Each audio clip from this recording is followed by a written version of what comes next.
Raj NBF Math Channel, High School Maths. This is Janak Raj welcoming you all the viewers to this new upload, Data Handling Part 4, Finding Mean or Average of Group Data by 3 methods. The first method is direct method. This is a table, marks of 30 students out of 100. They have got these marks. See, marks between 10 to 25, these are the groups. 6 groups over here, and the students who have got these marks in this region are 2, 3, 7, like this.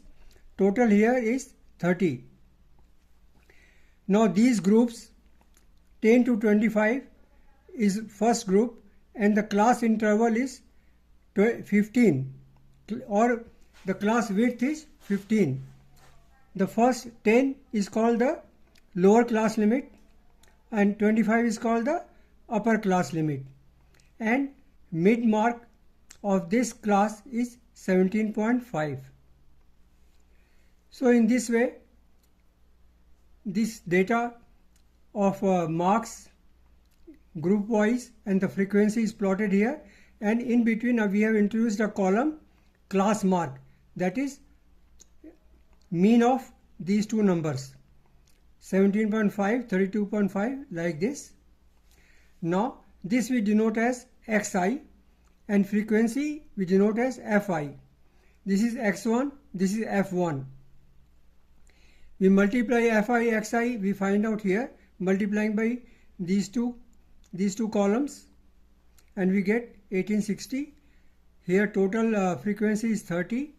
So mean is given by, this is sigma. Sigma means total of this, that is 1860, and total of frequency is 30.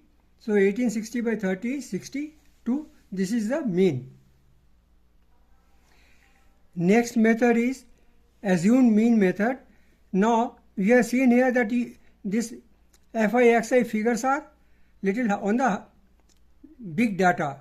You can call it in hundreds. Now to simplify the calculation, we have the method of assuming arithmetic mean. What we do is that same table here, marks, class mark and frequency, we may assume a mean to be 47.5, somewhere in between. This is what we have assumed. This is the mean A. Now we find out deviation xi minus fi. Xi minus A. From this assumed mean we find out the deviation here. It comes 30 minus 15, like this, and then we multiply fi with di. You can see here that these figures are on the smaller side, and we get a total of 435, and there in the earlier example we had got 1860. Now if there is a big data, more number of classes, then this may become a huge number. So with assumed mean we can find out the mean by easier method. We have taken a smaller example over here, but in practice there are bigger problems.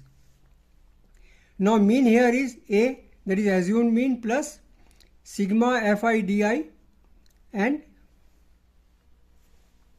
so mean here is assumed mean plus sigma fi di divided by sigma fi is equal to, A was 47.5 and this is 435 by 30, so we get 62. The same mean we get here, but here the calculations can be easier in many of the problems. To further simplify the calculations, we have a different method here, step deviation method. Like in the earlier method, we have done up to this deviation we have found out. Then what we do is that divide this deviation by the class interval. The class interval is 15. 25 minus 10, that is 15, and this is xi minus a divided by h. We get here the small numbers we get here. Then we find fi into ui, and we get just 29 as the total of fi ui. Mean here is a plus sigma fi ui by sigma fi into class interval. Then if we simplify it, we get 62. By all the three methods, we get the same mean. Only thing is that you have to choose, see which method will you are more comfortable with, and which method will give you the answer very easily. Thank you very much for watching the video. In the next video upload, we shall come back with some more interesting topic which will help you in improving your maths. Thank you once again.